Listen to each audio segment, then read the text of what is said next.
Welcome to Satya TV Telugu bulletin. ముందుగా headlines. Pahalgam దాడి వార్షికోత్సవం సందర్భంగా పొరుగు దేశాలకు హెచ్చరికలు. రక్షణ మంత్రి రాజ్నాథ్ సింగ్.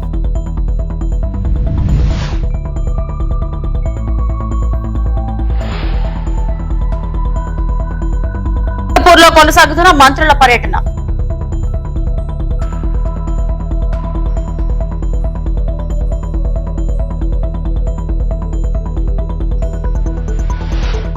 కేరళలో జనసేన విస్తరణకు వేగం. పలువురు నాయకులు చేరేందుకు ముందుకు.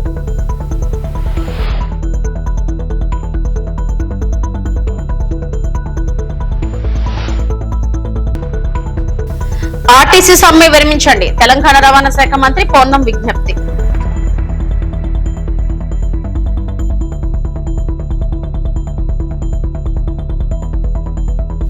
కేసీఆర్ హరీష్ రావులకు హైకోర్టులో big relief. Ghosh commissioner report పై స్టే.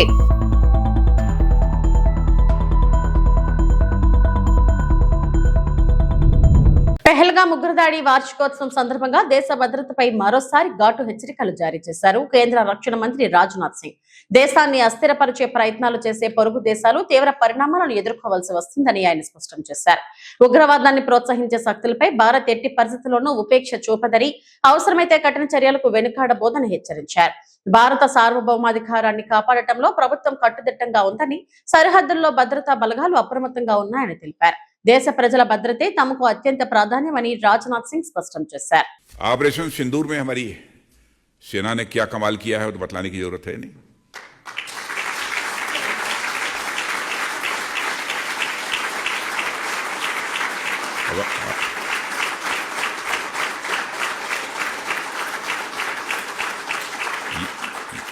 यानी हमारी मिलिट्री पावर भी मजबूत हुई है पहले से। अब हम लोग को ये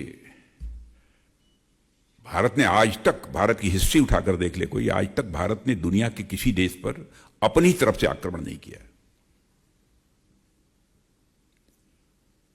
लेकिन जो ताकतवर होता है वो जल्दी किसी के ऊपर आक्रमण करता भी नहीं है। लेकिन यह है कि यदि अब किसी पड़ोसी ने कोई छेड़छाड़ करने की कोशिश की तो dot dot dot.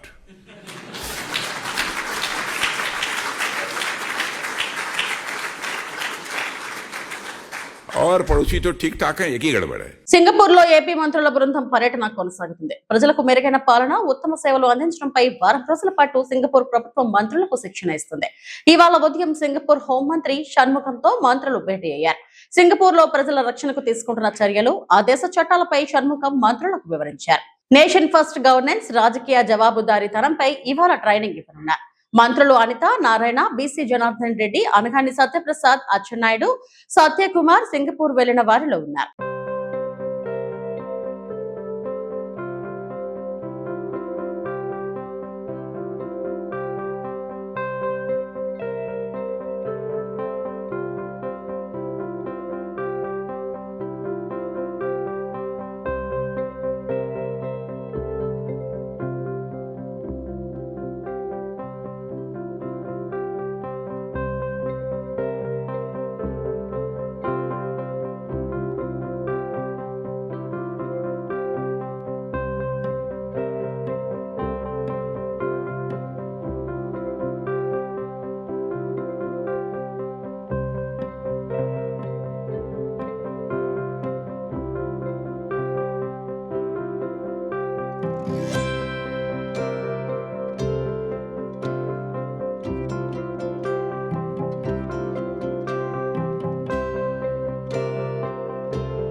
Janasena party అధినేత పవన్ కళ్యాణ్ నాయకత్వంపై విశ్వాసంతో జనసేన పార్టీ భావజాలానికి ఆకర్షితులై కేరళం రాష్ట్రంలోని వివిధ పార్టీలకు చెందిన నాయకులు, కార్యకర్తలు జనసేన పార్టీలో చేరేందుకు ముందుకొచ్చారు. జనసేన పార్టీని కేరళం రాష్ట్రంలో విస్తరించే ప్రయత్నాల్లో భాగంగా ఈ నెల 18న తిరువనంతపురంలో జనసేన పార్టీ ప్రధాన కార్యదర్శులు, గౌరవ ఆంధ్రప్రదేశ్ శాసన మండలి సభ్యులు శ్రీ కొణిదెల నాగబాబు మరియు ప్రధాన కార్యదర్శి శ్రీరామ్ తాళ్లూరి ఆధ్వర్యంలో కేరళ రాష్ట్ర ముఖ్య నాయకులతో సమావేశం నిర్వహించారు. ఈ సందర్భంగా పలు కీలక అంశాలపై వారితో చర్చించడంతో పాటు జనసేన పార్టీ పట్ల వారు ఆకర్షితులవడానికి గల కారణాలు, భవిష్యత్ కార్యాచరణ ప్రణాళికలపై విస్తృతంగా చర్చించడం జరిగింది.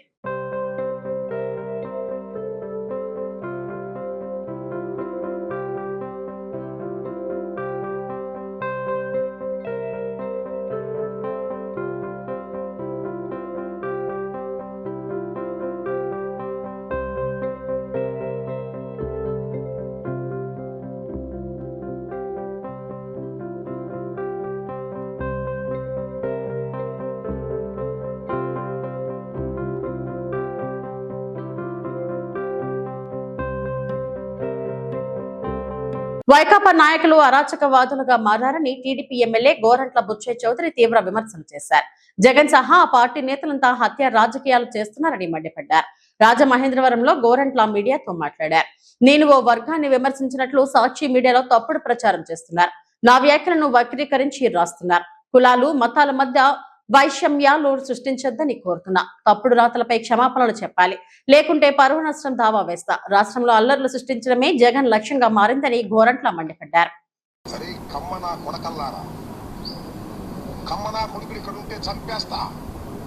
చంద్రబాబు కమ్మనా కొడక ఏమన్నాడు? కులం పెట్టి తిట్టానా? నాకు ముగ్గురు కూతుళ్ళు. ఏం మాట్లాడాడు? కులాల గురించి మాట్లాడాడు. ముఖ్యమంత్రిని కమ్మనా కొడకని తిట్టాడు. ఏమండి, మేమేమైనా మాట్లాడామా? ఏ కులాన్ని ఎత్తామా? ఎవరైనా ఎత్తారా? తెలుగుదేశం నాయకులు కానీ పవన్ కళ్యాణ్ గారు కానీ ఏనాడన్నా? పవన్ కళ్యాణ్ ఎంత ఇమిడియేట్ చేసినా ఆయన మాట్లాడలేదే. నీ కడుపు మంట దుగ్ధ మీకు.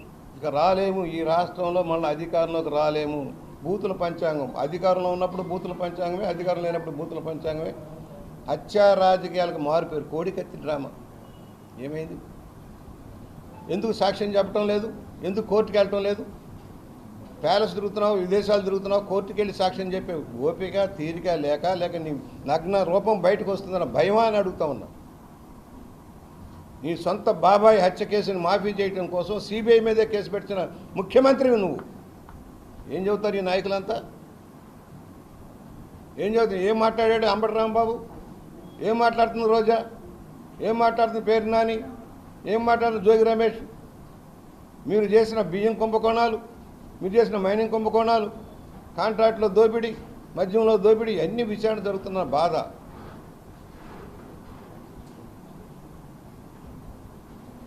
పాపం ఆయన చెప్పాడు మిథున్ రెడ్డి, మేము సూసైడల్ స్క్వాడు అని. అంటే వీళ్ళు ఆల్రెడీ జగన్మోహన్ రెడ్డి గంగలో కలిపాడు. ఇక మొన్న బ్యాలెన్స్ కూడా గంగలో కలపాలనే ఆలోచనలో ఆయన ఉన్నాడు. వైఎస్ఆర్ పట్నం ఉన్న లక్షలాది మంది కార్యకర్తలు బలైపోయారు. ఏ పార్టీకైనా కార్యకర్తలే. ఎక్కడ దొరుకుతుందా, ఏం దొరుకుతుందా, దాన్ని రాజకీయ పురాణంలో చూడటమే. ఎప్పుడైనా సాయం చేశాడే? ఏదైనా ఇన్సిడెంట్ జరిగింది, వరదలు వచ్చినాయి, తుఫాన్లు వచ్చాయి, అగ్నిమాలు, ఎవరికైనా రూపాయి ఇన్ని లక్షల కోట్లు సంపాదించాడు కదా జగన్మోహన్ రెడ్డి అవినీతి అక్రమాల ద్వారా. ఎవరికైనా రూపాయి సందాయటం చూసారా? రూపాయి సాయం చేయడం చూసారా? ఏ జిల్లాలో, రాష్ట్రంలో ఆఖరి పులివెందులో ఎవరికైనా సాయం చేశాడా? మేము చేస్తున్నాం. తెలుగుదేశం పవన్ కళ్యాణ్ గారు చేస్తూ ఉన్నారు. పవన్ కళ్యాణ్ గారు బాధితులను ఆదుకుంటూ ఉన్నాడు. భారీ ఎత్తున సాయం చేస్తూ ఉన్నాడు. నువ్వు చేసావా? ఎన్టీఆర్ ట్రస్ట్ చేస్తుంది, నువ్వు చేశారా?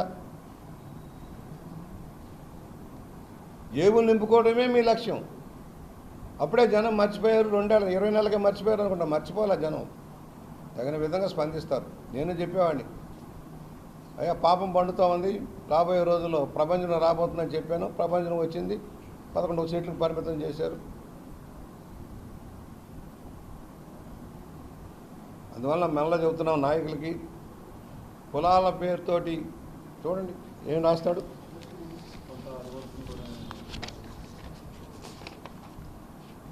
కులాన్ని తిట్టాడట. నాకు మతి భ్రమించింది. దిగజాడు వ్యాఖ్యలు. ఏంటి దిగజాడు వ్యాఖ్యలు? మీరు రఫరఫా నరికేస్తాము, ఈడ్చేస్తాము, గొడ్డలు తీసుకొని గొడ్డల ఫోటోలు వేసి తిరుగుతుంటే హెచ్చరిక చేశాం. ప్రజలను భయభ్రాంతులకు గురి చేస్తూ ఉంటే హెచ్చరిక చేస్తూ ఉన్నాం. భయం కల్పించి ప్రజల మీద ఎక్కడ ఈ దుర్మార్గులు మళ్ళీ వస్తారన్న భయం కలుగుతుంది కనుకనే హెచ్చరిక చేస్తూ ఉన్నాం. నాకు మతి భ్రమించలా, మీకు మతి భ్రమించింది ఆల్రెడీ. ఏకసార్లు అయ్యారు, ఒకసారికే మతిపోయింది మీకు. రెండోసారి గెలిచి ఓపిక లేకుండా పోయింది నాయకులకి. 7 సార్లు గెలిచాను రా పిచ్చివాళ్ళారా, 7 సార్లు గెలిచా వీళ్ళందరూ సపోర్ట్ తోటి. రేపు పొద్దున ఏంటి సాక్షిలో వేయటం, కాపుల్ని నరికేస్తా అన్నాడు బుచ్చి అంటాం, కాపులందరూ రెచ్చగొట్టడం, ఊళ్ళ మీదకి వెళ్ళండి, దాడులు చేయండి, నిరసనలు చేయండి, ధర్నాలు చేయండి. ఇది బడి. ఆర్టీసీ కార్మికులు సమ్మె విరమించాలని రవాణా శాఖ తెలంగాణ మంత్రి పొన్నం విజ్ఞప్తి చేశారు. ఆర్టీసీ పరిరక్షణ, ప్రజా శ్రేయస్సు కోసం సమ్మె విరమించాలని కోరారు. సమస్యకు సమ్మె పరిష్కారం కాదన్నారు. కార్మికుల సమస్య పరిష్కారానికి కమిటీ వేసినట్లు తెలిపారు. 4 వారాల్లోపు నివేదిక ఇవ్వాలని కమిటీని ఆదేశించామన్నారు. 32 అంశాల్లో 29 వెంటనే పరిష్కారం చేయదగినవని, ఆర్టీసీ విలీనం, గుర్తింపు సంఘాల ఎన్నికలు అంశాలు పెండింగ్ లో ఉన్నాయన్నారు. ఈ విషయాలపై సీఎం, డిప్యూటీ సీఎం దగ్గర చర్చిస్తామన్నారు. అసలు అధికారులు ఊహించలే వీళ్ళు సమ్మెకు పోతారని. బయటికి వెళ్లి ఫోన్లు మాట్లాడుకున్న తర్వాత సమ్మెకు వేరు, మీరు కాదంటే ఆ అధికార బృందం నలుగురితో మీరు అడగచ్చు. మాట్లాడి 4 గంటల పేషెంట్స్ హియరింగ్ చేసిన తర్వాత వాళ్ళు పూర్తిగా ఒక అన్ని అవగాహన కలిగించుకొని తప్పకుండా మేము గౌరవ ఉప ముఖ్యమంత్రి గారు రాష్ట్రంలో లేరు, మాట్లాడిన తర్వాత మీకు చెప్తామని చెప్పినారు. ఇక్కడ ఉండి 4 రోజుల నుంచి వారు చెన్నైలో ఉన్నారు. మాట్లాడతామని చెప్పిన తర్వాత కూడా బయటికి వెళ్లి మళ్ళీ వచ్చి ఏం మాట చెప్పకుండానే మేము మాట్లాడుకుంటామని చెప్పి వెళ్ళిపోయి వాళ్ళు సమ్మెకు సంబంధించిన 9 గంటల 5 నిమిషాలకు వాళ్ళు ప్రెస్కు లీక్ చేయడం జరిగింది. కాబట్టి నేనేమంటామన్నా వాళ్ళకి సంబంధించి గుర్తింపు సంఘాలకు సంబంధించో లేదా కార్మిక సంఘాల మధ్యలో ఇంటర్నల్ ఆతృత ఉండొచ్చు. మేము మా సంఘానికి సంబంధించిన పేరు రావాలనే పేరు మీద ఆర్టీసీ సమ్మె ప్రయోగం పేరు మీద జరగవద్దు దయచేసి కోరుతున్నా. మరొక్కసారి ఏదైతే పనిభారం అంటా ఉన్నారో, ఏదైతే ఆర్టీసీ కార్మికులకు సంబంధించినటువంటి కొంత వేధింపు కింద అధికార యంత్రాంగం ద్వారా జరుగుతుందంటారో అటువంటి అన్నింటినీ అవసరమైతే డిపో వారీగా సమీక్ష చేసి అక్కడ స్థానిక శాసనసభ్యుడిని, జిల్లా కలెక్టర్ను, ఎస్పీని కూర్చోబెట్టి అటువంటి పని ఒత్తిడి ఉంటే దాన్ని పరిష్కారం చేయడానికి మేము సిద్దమో. మళ్లీ చెప్తున్నాం, ఉద్యోగులను ఏదో వేధించాలనే ఆలోచన మాకు లేనే లేదు. వాళ్ళ సంక్షేమం కొరకు ముందు నుంచి కూడా మంత్రి అయినప్పుడు చెప్తున్నా, మేము కూడా కింది స్థాయి నుంచి వచ్చినాం. కార్మికులకు సంబంధించిన ఆర్టీసీ సంస్థ యొక్క పని విధానాలు, అందులో పనిచేసేటువంటి కుటుంబాలు అనేకమైనటువంటివి నాకు సన్నిహితంగా ఉన్నటువంటి నా నియోజకవర్గం కావచ్చు, రాష్ట్రం కావచ్చు, 20-30 సంవత్సరాల ప్రజా జీవితం లోపల వాళ్ళతో అనేక సందర్భాలు ఇంటరాక్ట్ అయినాం. కాబట్టి ఎటువంటి 1% కూడా కక్ష సాధింపు గాని వేధింపు ఆలోచన లేనటువంటి ప్రభుత్వంగా నేను తప్పకుండా ఈ ప్రభుత్వాన్ని అప్రిషియేట్ చేస్తా. నా ముఖ్యమంత్రి గారు కానీ ఉప ముఖ్యమంత్రి గారు కానీ లేదు. ఇందులో స్పష్టంగా మాకు కనిపించేది ఒకటే, మొన్న జగిత్యాల్లో గౌరవ మాజీ ముఖ్యమంత్రి గారు మాట్లాడినటువంటి ఆలోచన మేరకు ఆ పార్టీ నాయకత్వం, హరీష్ రావు గారు మాజీ అధ్యక్షుడిగా ఇటువంటి ఒక వ్యవహారాన్ని కుట్ర ద్వారా ఆర్టీసీ వైఫల్యాన్ని చేపట్టే ప్రయత్నం జరుగుతుంది అనేటువంటి మాట ఇలా వాళ్ళ నాయకత్వానికి అనుబంధంగా ఉన్న వ్యక్తుల మాట ఒకటే కనిపిస్తుంది. ఇది దురదృష్టకరం. నేను మరొక్కసారి కార్మికులందరికీ, ఒకవేళ సంఘ నాయకులు ప్రభుత్వం నిరసన చెప్తే చెప్పండి, కానీ అందులో పనిచేస్తున్న ఉద్యోగస్తులు, అక్కా చెల్లెళ్లు, అన్నదమ్ములు అందరూ కూడా మీరు బాధ్యతగా పేద ప్రజలకు లైఫ్ లైన్ అయినటువంటి గ్రామీణ ప్రాంతాల నుంచి వైద్యం కొరకు, విద్య కొరకు, ఉపాధి కొరకు 65 లక్షల మంది బస్సును వాడుతా ఉన్నారు. వాళ్ళ అంశంలో మానవతా హృదయంతో వ్యవహరించాలి. నేను ప్రభుత్వంగా మరొకసారి చెప్తున్నా, మీ అంశాలన్నీ 32లో మీరు పని భారము ఇతరత్ర అన్ని అంశాలకు సంబంధించి 29 అంశాలను అక్రాస్ టేబుల్ గా వెంటనే నిర్ణయం చేయడానికి సిద్దం. తప్పుడు ప్రచారం వద్దు. ఆ 3 అంశాలకు సంబంధించి సాంకేతికమైన అంశాలను 4 అధికారుల కమిటీ అది కూడా పరిష్కారం 4 వారాల లోపల చూపెడుతుంది అనే మాటని సందర్భంగా మనం చెప్తున్నాం. తెలంగాణ హైకోర్టులో కేసీఆర్, హరీష్ రావులకు బిగ్ రిలీఫ్ లభించింది. జస్టిస్ ఘోష్ కమిషన్ రిపోర్ట్ ను హైకోర్టు నిలిపివేసింది. ఈ రిపోర్ట్ ఆధారంగా చర్యలు తీసుకోవద్దని హైకోర్టు ఆదేశించింది. ఇక ఈ అంశంపై మాజీ మంత్రి హరీష్ రావు స్పందించారు.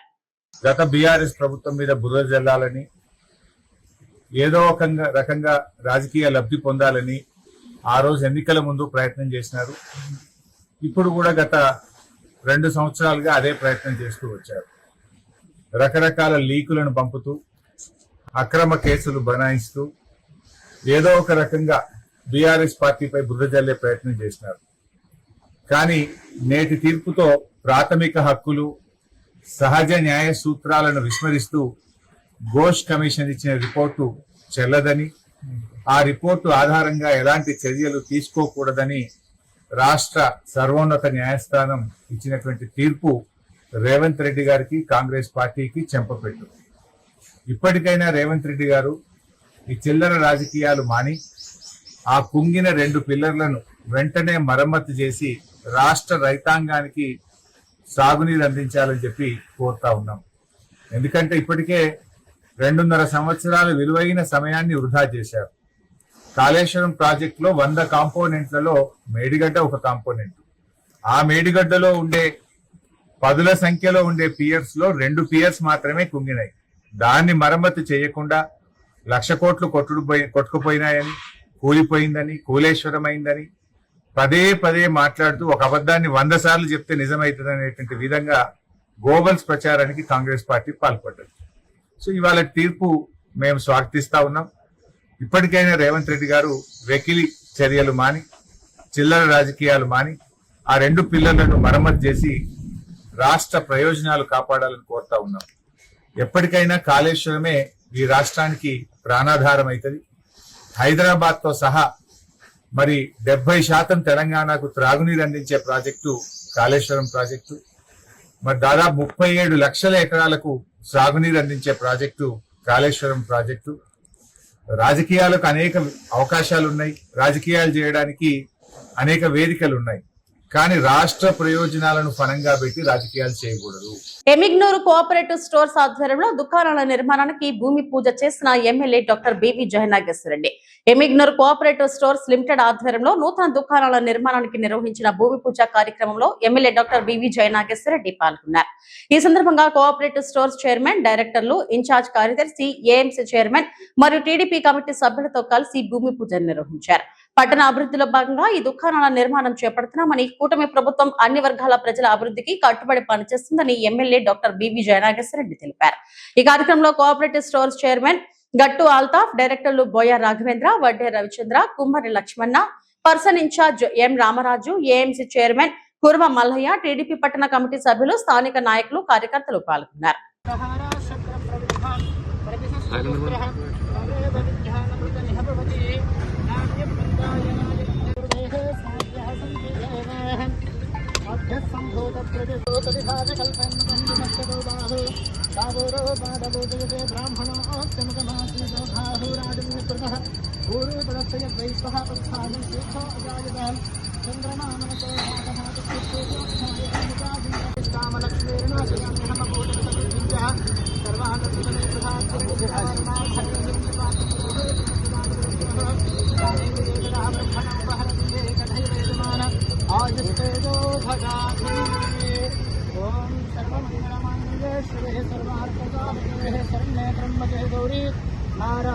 ఇన్కమ్ ఈ సొసైటీకి ఏమొస్తుంది, రెంటల్ ఇన్కమ్ అనేది ఇప్పుడు మనం స్టాండర్డ్ చేసాం కన్స్ట్రక్షన్ చేసి.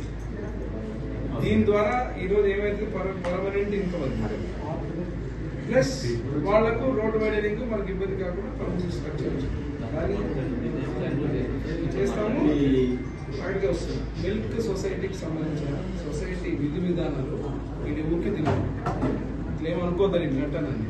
జనసేన ఎమ్మెల్యే ఆరో శ్రీధర్ బాధితురాలు హర్షవీణ మరో వీడియో విడుదల చేశారు. ఆమె మాట్లాడుతూ, ఒక దరిద్రుడు నడి రోడ్డు మీద నన్ను కొట్టాడు. ఈసారి కొట్టడానికి వస్తే నోటితో కాదు, నా చేతితోనే పని చెప్తాను అన్నారు. ఒక దెబ్బ మీ మీద పడ్డా మీ పరువు పోతుంది, మీ పార్టీ పరువు పోతుంది అన్నారు.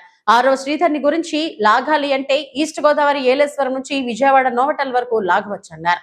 శ్రీధర్ పక్కన నుండి నాపై దాడి చేయించాడు. మీరు పవన్ కళ్యాణ్ మాటికి పార్టీకి గౌరవం ఇవ్వకుండా వద్దన్న పనిని పదే పదే చేస్తూ పార్టీ కార్యక్రమాల్లో పాల్గొంటూ కండువా ధరిస్తూ పార్టీ పరువు తీస్తున్నారన్నారు. అందరికీ నమస్కారం. నేను మీతో ఒక విషయం చర్చించాలనుకుంటున్నాను. ఇది నా బెయిల్కి సంబంధించిన విషయాలేం కాదు, కానీ పవన్ కళ్యాణ్ గారు నాకంటూ వదిలేసిన ఒకే ఒక్క ఛాన్స్ అరవ శ్రీధర్ చేసిన తప్పుని బయట పెట్టడానికి. అదే త్రిసభ్య కమిటీ, జనసేన త్రిసభ్య కమిటీ ఆన్ అరవ శ్రీధర్. ఇంకా దాన్ని వివరణ రాకముందే, ఇంకా దాన్ని ఫైనల్ జడ్జ్మెంట్ రాకముందే స్టిల్ ఎంత చెప్పినా సరే ఒక మనిషికి అదే పని రిపీట్ చేస్తూ ఉన్నాడు అంటే అతనికి పార్టీ నుంచి ఒక లెటర్ అయినా వచ్చి ఉండాలి, ఇండైరెక్ట్గా లెటర్ అయినా వచ్చి ఉండాలి. ఆ ఇండైరెక్ట్గా లెటర్ ఏమిటో మరి నాకు కూడా తెలీదు. అంత తప్పు లేనప్పుడు ఆ లెటర్ని బహిరంగంగానే బయట పెట్టొచ్చు జనసేన పార్టీ.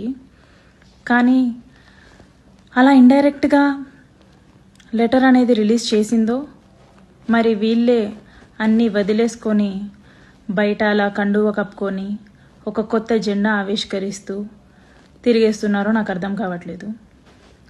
ఒక దరిద్రుడు, ఒక పనికిమాలినోడు నన్ను కొట్టాడు రీసెంట్గా. వాడేదో పెద్ద సాధించేశాను, ఇంకిది మాట్లాడదు, నేనేం చేసినా సరే ఇది అసలు మాట్లాడే పొజిషన్లో లేదు, భయపడిపోయింది, ఇంకా కోడూరులో తిరగదు అనేసి అనుకుంటున్నారేమో. ఈసారి కొట్టడానికి రండి, నేను నా నోట్తో కాదు చేతికే పని చెప్తాను ఖచ్చితంగా. పరువు పోతుందని అవసరంగా ఒక్క దెబ్బ పడినా సరే మీ మీద మీ పరువు పోతుంది, మీ పార్టీ పరువు పోతుంది. అలాంటి పరిస్థితులు తెచ్చుకోవద్దండి.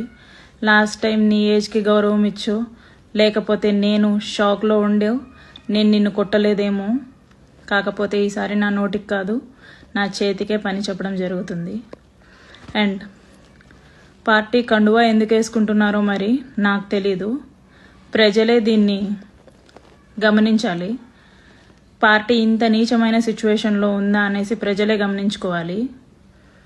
పార్టీ కండువా ఎందుకు వేసుకున్నావు అని అడగడం పోయి ప్రజలందరూ సపోర్ట్ చేస్తున్నారు అంటే పీకే కల్ట్ ఫ్యాన్స్ అనుకుంటా.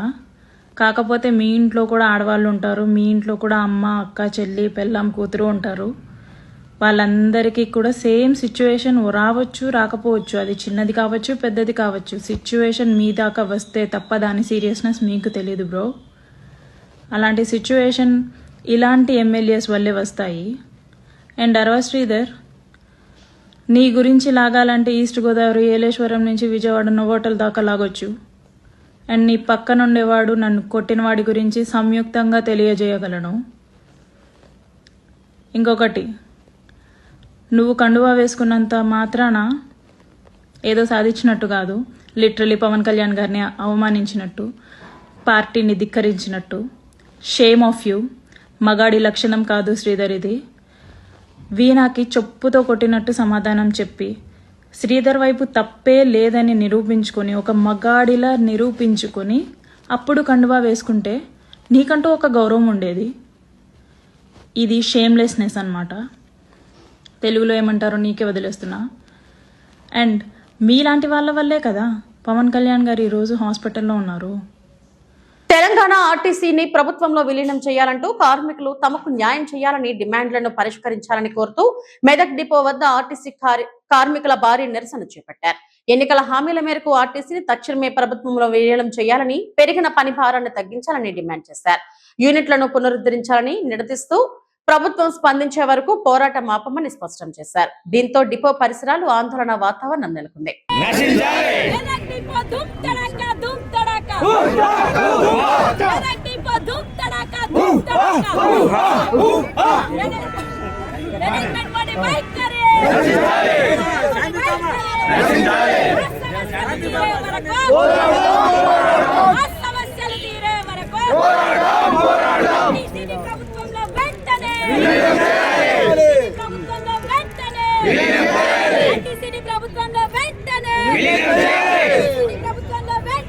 తెలంగాణ రాష్ట్ర వ్యాప్తంగా మా ఆర్టీసీ జేఏసీ ఇచ్చిన పిలుపు మేరకు ప్రతి ఒక్కరం కూడా సమ్మెలో పాల్గొనడం జరిగింది. ముఖ్యంగా మా ప్రధాన డిమాండ్లు ఏంటంటే, ఆర్టీసీని ప్రభుత్వంలో వెంటనే రేవంత్ రెడ్డి గారు ఇచ్చిన సూచన మేరకు, రేవంత్ రెడ్డి గారు ఇచ్చిన మాట మేరకు మా ఆర్టీసీని వెంటనే ప్రభుత్వంలో విలీనం చేయాలి. అలాగే వెంటనే యూనియన్లను పునరుద్ధరించాలి, పెంచిన పని భారాన్ని తగ్గించాలి. మా న్యాయపరమైన డిమాండ్లను వెంటనే మాతో జేఏసీతో చర్చించి పరిష్కరించాలి. ఆర్టీసీని వెంటనే, ముఖ్యంగా ఆర్టీసీని వెంటనే ప్రభుత్వంలో విలీనం చేయాలని మా ఆర్టీసీ జేఏసీ తరఫున కోరడం జరిగింది. ఆర్టీసీని వెంటనే, ఆర్టీసీని వెంటనే, ఆర్టీసీని వెంటనే ప్రభుత్వంలో. కోనసీమ జిల్లా ముమ్మిడివరం ఐపోలవరం బాణాపురం గ్రామంలో శ్రీ శ్రీ శ్రీ తనుకుళ్లమ్మ అమ్మవారి ఆలయంలో రాయపరెడ్డి సత్య సిద్ధు ఆధ్వర్యంలో రాష్ట్ర ఉప ముఖ్యమంత్రి పవన్ కళ్యాణ్ త్వరగా కోలుకోవాలని ప్రత్యేక పూజలు నిర్వహించారు. శ్రీ శ్రీ శ్రీ తనుకుళ్లమ్మ అమ్మవారికి ప్రత్యేక కుంకుమ పూజ, హోమాలు, శివాలయంలో పాలాభిషేకం చేశారు. నియోజకవర్గ జన సైనికులు 100 కొబ్బరికాయలు కొట్టి త్వరగా కోలుకోవాలని ఆకాంక్షించారు. కార్యక్రమంలో ముమ్మిడివరం మార్కెట్ యార్డ్ చైర్మన్, మండలం అధ్యక్షులు, జన సైనికులు, ఎంపీటీసీలు మరియు జనసేన కార్యకర్తలు, మహిళలు అధిక సంఖ్యలో పాల్గొని విజయవంతం చేశారు. తెలిసిన విషయమే, దాని విషయమై ఆపరేషన్ అనేది జరగడం జరుగుతుంది. ఆయన ఆరోగ్యం అంతా కోలుకోవాలని జనసేన పార్టీ ముమ్మిడివరం నియోజకవర్గం నుంచి మేమందరం ఈరోజు ప్రత్యేక పూజలు నిర్వహించడం జరిగింది. బాణాపురం ఐపోలవరం మండలం ముమ్మిడివరం నియోజకవర్గం నుంచి శ్రీ తనుకులమ్మ తల్లి అమ్మవారి ఆలయంలో ఈరోజు కుంకుమ పూజ మరియు శివునికి ప్రత్యేక అభిషేకములు జరిపించడం జరిగింది. కొనిదెల్లి పవన్ కళ్యాణ్ గారి ఆరోగ్యం అంతా బాగుపడి ఈ మన డిప్యూటీ సీఎం పవన్ కళ్యాణ్ గారు తిరిగి వచ్చి ఆయుర ఆరోగ్యాలతో మన ఆంధ్రప్రదేశ్ని మరింత మెరుగుపరచాలని మరియు చేస్తూ మన గ్రామ శాఖ మార్చులు పవన్ కళ్యాణ్ గారు మెరుగైన రోడ్లతో మారుమూల ప్రాంతాల్లో కూడా మెరుగైన రోడ్లతో చాలా జనసేన పార్టీకి. మంచిర్యాల ఏసీపీ ప్రకాష్ తెలిపిన వివరాల ప్రకారం వేంపల్లికి చెందిన వృద్ధురాలు రాదండి పోసు పుస్తలతాడును బైక్ పై వచ్చిన 2 వ్యక్తులు లాక్కుని పారిపోయారు. పోసు ఫిర్యాదు మేరకు ఎస్ఐ కిరణ్ కుమార్ ఆధ్వర్యంలో పోలీసులు దర్యాప్తు చేపట్టారు. కేవలం 10 గంటల్లోనే నిందితులు విజేతల శ్రీనివాస్, దాసరపు సతీష్ లను అరెస్టు చేసినట్లు ఏసీపీ వెల్లడించారు. ఈ ఘటనపై పోలీసులు మరింత దర్యాప్తు చేస్తున్నారు. తేదీ 24/2026 రోజున ఉదయం 9:30 గంటల ప్రాంతంలో ఆజిపూర్ పోలీస్ స్టేషన్ లిమిట్స్లోని వేంపల్లి విలేజ్లో రాదండి పోసు ఒక 70 సంవత్సరాల మహిళ, తను పోచమ్మ టెంపుల్లో క్లీనింగ్ చేస్తూ ఉంటుంది. ఎప్పటిలాగే ప్రతిరోజులాగానే ఆ పోచమ్మ టెంపుల్కి పోతున్న క్రమంలో ఒక 2 గుర్తు తెలియని వ్యక్తులు సైకిల్ మోటార్ మీద వచ్చి ఆమె మెడలో ఉన్న 2 తులాల పుస్తల తాడిని లాక్కొని ఆమెను బెదిరించి తీసుకొని పోవడం జరిగింది. సో దీని మీద మేము కేసు రిజిస్టర్ చేయడం జరిగింది ఆజిపూర్ పోలీస్ స్టేషన్లో. రిజిస్టర్ చేసిన తర్వాత నేరస్తుల గురించి మా డీసీపీ గారు ఎక్కడి భాస్కర్ గారి ఆదేశానుసారము మా సిఐ గారిని, అతని యొక్క టీము జి రవీందర్, అలా team ASI Aziz, constable Satyanarayana, Rajender, Srinivas మరియు నరేందర్ల ఆధ్వర్యంలో ఒక టీంని ఏర్పాటు చేయడం జరిగింది. ఆ టీము అత్యంత చాకచక్యంగా వ్యవహరించి ఓన్లీ 10 గంటల లోపలనే ఎవరైతే ఆ పుస్తల తాడిని ఆ పెద్ద మనిషి ఆ ముస్లిం మెడల్ నుంచి లాక్కెళ్ళినరో వాళ్ళని 10 గంటల లోపలనే దొరకబట్టి వాళ్ళని అరెస్ట్ చేసి ఈరోజు మేము కోర్టులో హాజరుపరచడం జరుగుతూ ఉంది. ఈ సందర్భంగా మా డీసీపీ ఎగ్గడి భాస్కర్ గారు ఇది చాకచక్యంగా వ్యవహరించి పట్టుకున్న దొంగల్ని పట్టుకున్న రూరల్ సిఐ భూపతి రవీందర్, తర్వాత వాళ్ళ టీం అందరినీ అభినందించారు. దానికి వాళ్ళకు తగిన రివార్డు కూడా ఇవ్వడం జరుగుతుంది. Thank you. మాజీ మంత్రి కారుమూరి వెంకట నాగేశ్వరరావుకు సిట్ అధికారులు మంగళవారం నోటీసులు అందజేశారు. ఈ నెల 23న జరిగే విచారణకు హాజరు కావాలని కోరుతూ నోటీసులు తీసుకురాగా మాజీ మంత్రి కారుమూరి అందుబాటులో లేకపోవడంతో ఇంటి వద్ద గోడకు అతికించి వెళ్లినట్లు సమాచారం. అక్రమ మద్యం రవాణా కేసులో ఇటీవల మాజీ మంత్రి కారుమూరి వెంకట నాగేశ్వరరావుతో పాటు కుమారుడు కోడలపై సిట్ కేసు నమోదు చేసిన విషయం తెలిసిందే.